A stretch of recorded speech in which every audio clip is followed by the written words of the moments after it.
नमस्कार, आप देख रहे हैं सुदर्शन न्यूज और आपके साथ मैं हूं दीपक कुमार। जवाब तो चाहिए, लेकिन आज जवाब हमारे साथ साथ मतदाताओं को भी चाहिए और विशेष तौर पर हम इस खास कार्यक्रम में बात कर रहे हैं उत्तराखंड के मतदाताओं की। जी हां, उत्तराखंड के मतदाता जवाब चाह रहे हैं क्योंकि दो बड़े मुद्दे लेकर चुनावी मैदान में दो बड़े दलों के दिग्गज उतर चुके हैं और ये पूरी तरह से ध्रुवीकरण के प्रयास के तौर पर विशेषज्ञ देख रहे हैं। जो राजनीति के जानकार है वो कह रहे हैं कि देश में जो फिलहाल माहौल बना है हिजाब को लेकर, उसकी काट तलाशते हुए उत्तराखंड के सीएम पुष्कर सिंह धामी ने यूसीसी का वादा कर डाला है। तो इससे पहले ही कांग्रेस उत्तराखंड में वोटों के ध्रुवीकरण के इरादे से मुस्लिम यूनिवर्सिटी का वादा कर चुकी है। यही हमारे आज का सवाल है जिसका हम जवाब तलाशने की कोशिश करेंगे कि बीजेपी आएगी तो यूसीसी लाएगी और कांग्रेस आएगी तो मुस्लिम यूनिवर्सिटी बनाएगी, और इसको लेकर धुआंधार प्रचार अभियान चल रहा है। हालांकि वो प्रचार अभियान आज खत्म हो चुका है और अब एक दिन बाद 14 तारीख को इन दलों के दिग्गज जो मैदान में उतरे हैं उनके भाग्य का फैसला मतदाता करेंगे और अब 24 घंटे तक मतदाता ये मंथन करेंगे। उनके दिमाग में सवालों की झड़ी लगी है और जवाब वो तलाश रहे होंगे। दो बड़े मुद्दे, यूसीसी या मुस्लिम यूनिवर्सिटी, दोनों मुद्दों से जुड़ी दो महत्वपूर्ण प्रतिक्रियाएं आपको दिखाते हैं जिन दो व्यक्तियों ने इन दोनों मुद्दों को जनता के समक्ष रखा है। एक और बीजेपी के मुख्यमंत्री चेहरे के दावेदार पुष्कर सिंह धामी जो चुनावी मैदान में खम ठोक रहे हैं, उन्होंने यूसीसी का मुद्दा उठाया है, उसको लेकर वादा कर दिया है। तो दूसरी ओर कांग्रेस नेता ने वादा किया था कि मुस्लिम यूनिवर्सिटी का। दोनों की प्रतिक्रियाएं आपको सुनाते हैं। सरकार अपने शपथ ग्रहण के तुरंत बाद न्यायविदों, सेवानिवृत्त जनों, समाज के प्रबुद्ध जनों और अन्य स्टेक होल्डरों की एक कमेटी गठित करेगी जो कि उत्तराखंड राज्य के लिए यूनिफॉर्म सिविल कोड का ड्राफ्ट तैयार करेगी। इस यूनिफॉर्म सिविल कोड का दायरा विवाह, तलाक, जमीन जायदाद और उत्तराधिकार जैसे विषयों पर सभी नागरिकों के लिए समान कानून, चाहे वो किसी भी धर्म में विश्वास रखते हों, होगा। ये यूनिफॉर्म सिविल कोड संविधान निर्माताओं के सपनों को पूरा करने की दिशा में एक अहम कदम होगा और संविधान की भावनाओं को मूर्त रूप देगा। ये भारतीय संविधान के आर्टिकल 44 की दिशा में भी एक प्रभावी कदम होगा जो देश के सभी नागरिकों के लिए समान नागरिक संहिता की संकल्पना प्रस्तुत करता है। सर्वोच्च न्यायालय ने भी समय समय पर इसे लागू करने पर जोर ही नहीं दिया, बल्कि कई बार इस दिशा में कदम नहीं उठाने के लिए भी नाराजगी व्यक्त की है। उसी को लेकर जो है मेरा जो बात हुई है, समझौता हुआ है, इसी बेस पर हुआ है कि आपके जो क्षेत्र के काम है वो सारे काम जो है आपके होंगे। मैंने मांग की है कि एक तो जो है मुस्लिम यूनिवर्सिटी होनी चाहिए जिसमें जो है जो मुस्लिम बच्चियां हैं वो जो है पढ़ाई कर सके, जो है शिक्षित हो सके, जो है और जो सड़कों का निर्माण है, मैंने आपको बोला यही सब चीजें हैं जो मैंने मांग की है। और इन सब चीजों पे जो है मैंने प्रभारी से बात की है, उन्होंने भी यस बोला। हरीश रावत जी से मेरी बात हुई है, हरीश रावत जी ने भी कहा कि यदि मैं मुख्यमंत्री बनता हूँ तो ये सारे काम होंगे। तो यही मेरी शर्तें थी, वो मान ली पार्टी ने जो है, तो मुझे अब कोई दिक्कत किसी बात। तो इसी विषय पर हम बातचीत करेंगे। हमने आपको सुनाया, आप जिस व्यक्ति की प्रतिक्रिया सुन रहे थे, कांग्रेस नेता अकील अहमद, और इन्होंने ही मुस्लिम यूनिवर्सिटी का ये शगुफा उत्तराखंड में शुरू किया था और इसके बाद हरीश रावत ने भी इसे एंडोर्स किया, इस पर सहमति जताई थी। और साफ तौर पर ऐसा करने से ये प्रतीत होता है कि ये कांग्रेस की जनता के बीच चुनावी घोषणाओं का एक बड़ा मुद्दा रहा है। और उस समय भी इस तरह की आवाज उठी थी कि यह पोलराइज करने का प्रयास किया जा रहा है। हालांकि चुनाव प्रचार खत्म हो चुका है, तो हम जवाब तलाशने की कोशिश कर रहे हैं क्योंकि मंथन मतदाताओं के दिमाग में चल रहा होगा। वो मुद्दों को लेकर मत रहे होंगे कि किस तरह से अपने मताधिकार के प्रयोग का सही कैंडिडेट चुने। अविनाश जी हमारे साथ जुड़े हुए हैं, राजनीतिक विश्लेषक हैं, और उनके पास चलते हैं। दोनों सिक्के के पहलू हम चाहेंगे कि अविनाश जी दर्शकों के सामने रखें, मतदाताओं के सामने रखें, ताकि उनके दिमाग में जो मंथन चल रहा है उसमें थोड़ी उन्हें राहत मिले और वो एक निर्णय पर पहुंचने में कामयाब हो सकें सुबह होते होते 14 तारीख के मतदान की प्रक्रिया से पहले। अविनाश जी, उत्तराखंड में पूरी तरह से ध्रुवीकरण ही अब चुनाव के प्रचार खत्म होते होते हो चुका है। बीजेपी आएगी, यूसीसी लाएगी, कांग्रेस मुस्लिम यूनिवर्सिटी बनाएगी। चुनावी माहौल में ये दो मुद्दे गूंज रहे हैं, किस तरह से देखते हैं? देख पा रहे हैं जी जी, नमस्कार। देखिए, आपको मैं यहाँ सुधारना चाहूंगा। यहाँ पे मुस्लिम यूनिवर्सिटी और ध्रुवीकरण एक साथ आप नहीं बोल सकते।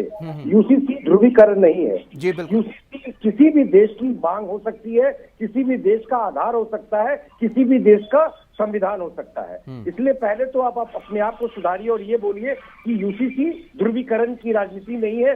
यूसीसी ध्रुवीकरण का कोई इंस्ट्रूमेंट नहीं है, नंबर 1। नंबर 2, यूसीसी से हम क्या हासिल करना चाहते हैं? आप ये देखिए, एक हफ्ते पहले सुप्रीम कोर्ट का जजमेंट आया जिसमें उन्होंने हिंदू महिलाओं के लिए जो अनडिवाइडेड फैमिली है, डिवाइडेड फैमिली है, पिताजी जिंदा है, पिताजी मर गए, उनकी वसीयत लिखी गई, नहीं लिखी गई, इस पे जो जजमेंट देते हैं सुप्रीम कोर्ट।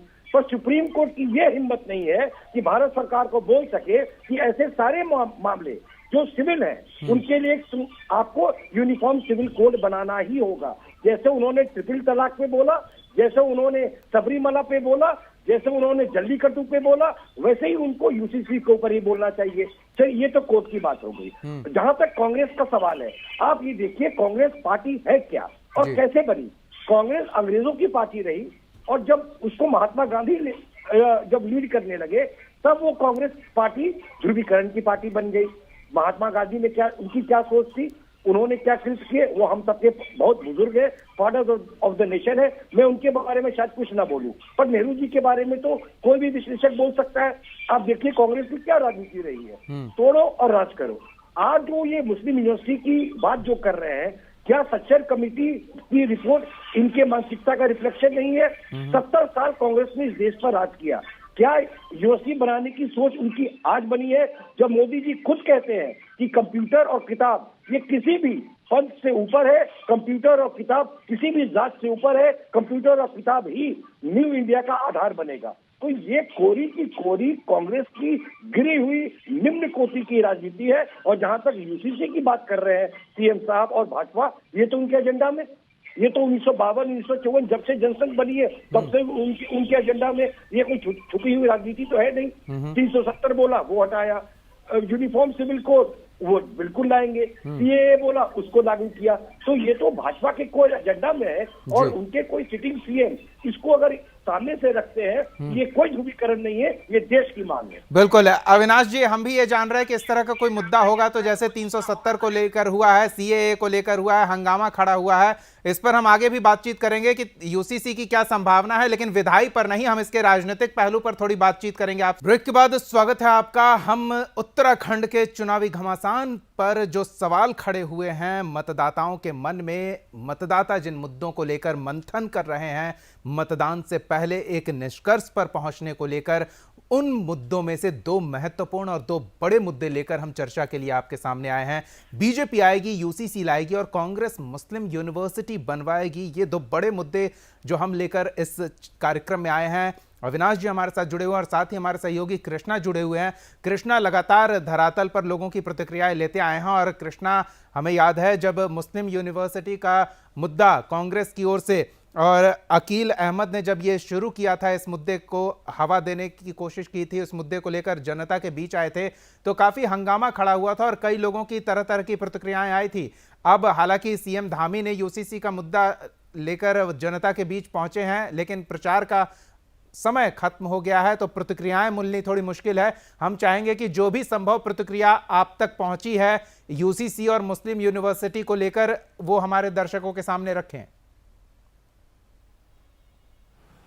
बिल्कुल दीपक, देखिए अगर हम बात करें कांग्रेस यूनिवर्सिटी की तो एक तरीके से कांग्रेस जो है उत्तराखंड में फिर से तुष्टीकरण की राजनीति खेल रही है। ठीक इसी तरह हमने 2017 विधानसभा चुनाव से कुछ महीने पहले देखा था कि कांग्रेस ने एक फरमान जारी किया था जिसमें शुक्रवार के दिन जुम्मे की छुट्टी जो है वो मुस्लिम समाज को दी गई थी। उनको 90 मिनट का ब्रेक जो है वो मुस्लिम समाज के लोगों को दिया गया था कि आप शुक्रवार के दिन सरकारी कार्यालयों से छुट्टी करके लगभग 1.5 घंटे का ब्रेक करके आप अपनी नमाज पढ़ने के लिए जा सकते हो और फिर वापस अपने कार्य पर लौट सकते हो। जिसके बाद से हमने 2017 में देखा था कि कांग्रेस को एक तरीके से बुरी हार का सामना करना पड़ रहा था। देवभूमि के वासियों ने एक तरीके से कांग्रेस को सजा देती और सत्ता से बाहर का रास्ता दिखा दिया था। अब समय आ जाता है 2022 विधानसभा चुनाव का, जहां पर एक तरीके से कांग्रेस अपने बागी नेता को बनाने के लिए, उसका नामांकन वापस लेने के लिए उसकी मांगे जो है वो सभी मांग लेती है। मुस्लिम यूनिवर्सिटी की जो मांग थी उसने पहले ही प्रमुखता पर रखी थी। जो कांग्रेस के पूर्व मुख्यमंत्री हरीश रावत और प्रदेश प्रभारी देवेंद्र यादव ने उनकी मांगे जो है वो मान ली थी और उन्होंने कहा था कि अगर 2022 में कांग्रेस सरकार उत्तराखंड में बनती है तो हम एक मुस्लिम यूनिवर्सिटी का निर्माण जो है वो सहसपुर विधानसभा के अंतर्गत करवाएंगे। जिसके बाद से देखिए प्रदेश में चारों तरफ कांग्रेस की किरकिरी हुई थी। देवभूमि के वासी, चाहे वो पहले से ही देवभूमि रह रहे हो चाहे बाद में देवभूमि रह रहे हो, एक तरफा कांग्रेस का विरोध जो है वो मतदान से पहले ही हो चुका है। आज शाम देखिए 5 बजे चुनाव प्रचार थम चुका है। ठीक सुबह 10 बजे मुख्यमंत्री पुष्कर सिंह धामी का एक बयान आता है जिसमें वो कहते हैं कि अगर हमारे प्रदेश में सरकार बनती है तो शपथ ग्रहण के तुरंत बाद ही पहली कैबिनेट में हम एक कमेटी का गठन करेंगे जो एक तरीके से यूसीसी पर मसौदा तैयार करेगी और उसके बाद हम केंद्र सरकार को सौंपेंगे। तो यूसीसी जो है वो जल्द ही उत्तराखंड की सरकार लागू करेगी अगर भाजपा की पूर्ण रूप से सरकार बनती है। तो इसके बाद से देखिए चारों तरफ उस फैसले का जो है मुख्यमंत्री पुष्कर सिंह धामी के फैसले का चारों तरफ स्वागत हो जा रहा है। जिसकी तरफ से हम देख रहे हैं कि चुनाव प्रचार खत्म होने से पहले एक तरीके से बीजेपी के वोटरों पे और उत्तराखंड की आम जनता में गर्मी पैदा हो गई है, क्योंकि सुबह हमने देखा था जब उत्तराखंड में सुबह हुई थी तो ठंड के साथ हुई थी, लेकिन दोपहर होने से पहले जिस तरीके से मुख्यमंत्री पुष्कर सिंह धामी का बयान आया है तो उसका हर एक तरफ चारों तरफ हम कह सकते हैं कि इस फैसले का स्वागत हो रहा है और हर एक व्यक्ति उसकी सराहना कर रहा है। क्योंकि अगर भाजपा की सरकार पूर्ण रूप से बनती है तो बीजेपी ने कुछ दिनों पहले जब मैनिफेस्टो अपना जारी किया था तो उसमें लव जिहाद और लैंड जिहाद पर कानून बनाने के बाद जो है वो बीजेपी पहले ही एक तरीके जनता से वादा कर चुकी है और आज जो है मुख्यमंत्री पुष्कर सिंह धामी ने यूसीसी पर भी कानून बनाने का दावा जो है वो उत्तराखंड में किया है, जिसकी चारों तरफ एक तरीके से सराहना हो रही है। अब इंतजार देखिए सोमवार का है कि जनता आखिर किसको चुनती है। क्या बिल्कुल है, क्या मंथन चल रहा होगा जनता के मन में। अविनाश जी के पास चलते हैं, क्योंकि जैसा हमारे सहयोगी कृष्णा बता रहे हैं अविनाश जी कि मुस्लिम यूनिवर्सिटी की बात हुई थी तो एक बखेड़ा खड़ा हुआ था, लेकिन अब यूसीसी का मुद्दा उठा है तो सराहना की लहर सी उठ चली है और ये चुनावी माहौल में काफी उलटफेर वाली स्थिति बना सकती है।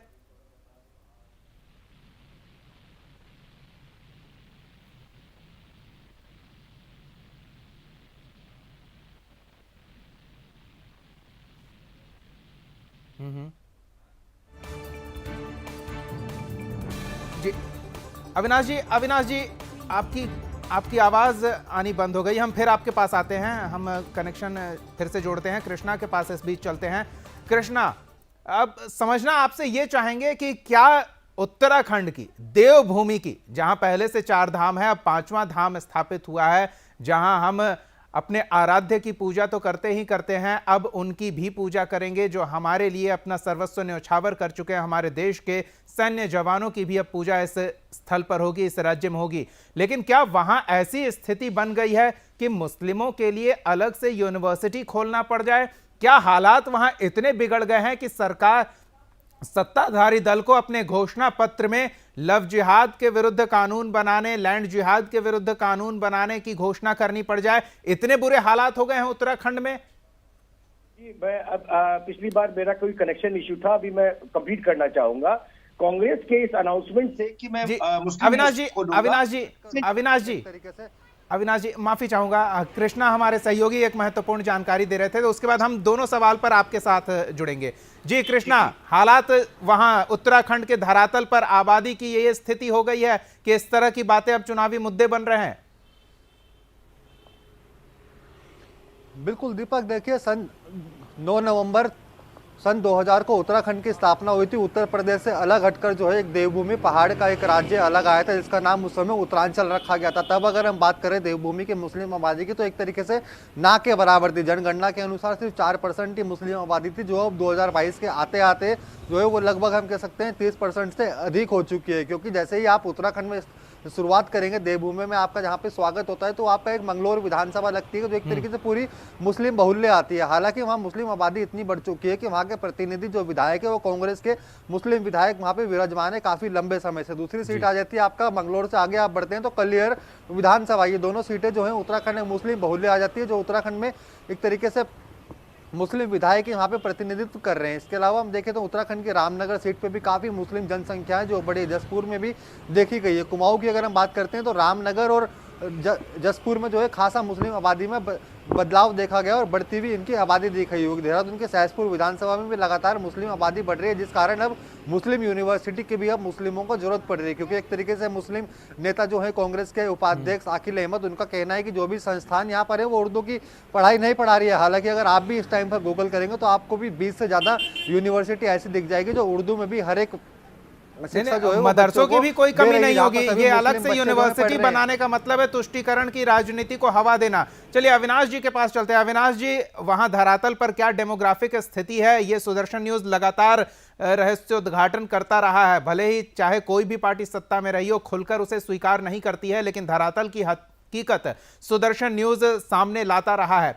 अब वहां ऐसी स्थिति आ गई है कि इस तरह के मुद्दे चुनावी घोषणा पत्र में जगह पा रहे हैं और चुनावी घमासान में इस तरह के तीर तलवार का प्रयोग किया जा रहा है, जो वादे किए जा रहे हैं।